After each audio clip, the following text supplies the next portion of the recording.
बहन, भैया आप यहाँ पे कैसे हो भैया आप? मैं तो ठीक हूँ लेकिन तूने अपनी क्या हालत बना रखी है। खैर तुझे समझाने की कोई जरूरत नहीं है। अभी ऊपर गया था मैं तो सब कुछ देख लिया मैं कि मेरी बहन के साथ कितनी बदसलूकी कर रहे थे वो दोनों। लेकिन मुझे ये समझ नहीं आ रहा कि मेरे पीठ पीछे इतना कुछ हो रहा है तो तूने एक बार भी कॉल करके मुझे क्यों नहीं बताया।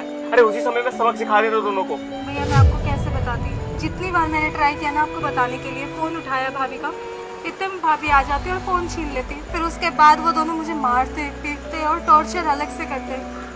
लेकिन वाकई में बहुत जुर्म हो रहा है बेचारे के अब साथ। मुझे कोई घबराने की ज़रूरत नहीं है।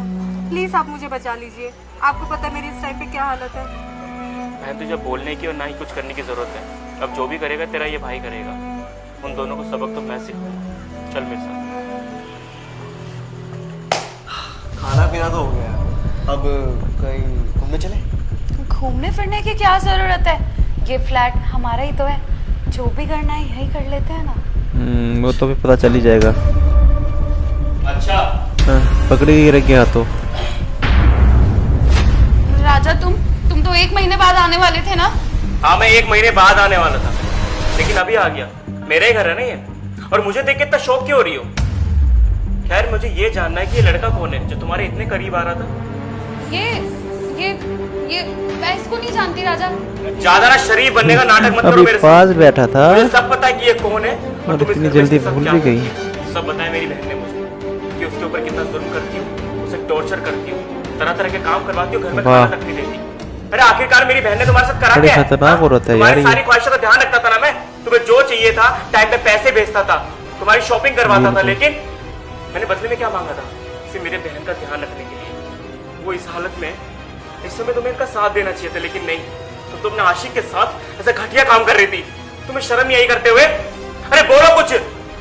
अरे तो क्या करती मैं, पूरे दिन बस ये खाती रहती है और आराम करती रहती है। कब तक मैं इसके आगे पीछे घूमती रहूं? हाँ और हाँ राजा, तुम तो 6-6 महीने तक घर से बाहर रहते हो। मैंने तुमसे शादी की थी तुम्हारे साथ रहने के लिए, ना कि तुम्हारी इस बीमार बहन की सेवा करने के लिए। मैं हर वक्त आगे पीछे नहीं घूम सकती इसके। अरे इसकी वजह से ना घर से बाहर आना जाना बंद हो चुका है मेरा। मैं अपने मायके नहीं जा पाती हूँ, शॉपिंग पे नहीं जा पाती हूँ, हर वक्त बस इसकी सेवा करते रहो। साक्षी अगर इतनी प्रॉब्लम थी ना तो शादी से पहले मुझे बोल देती। मैंने तुम्हें बताया था ना कि मेरी बहन की हालत ठीक नहीं रहती और इस स्टेज में इसका कोई साथ देने वाला चाहिए था।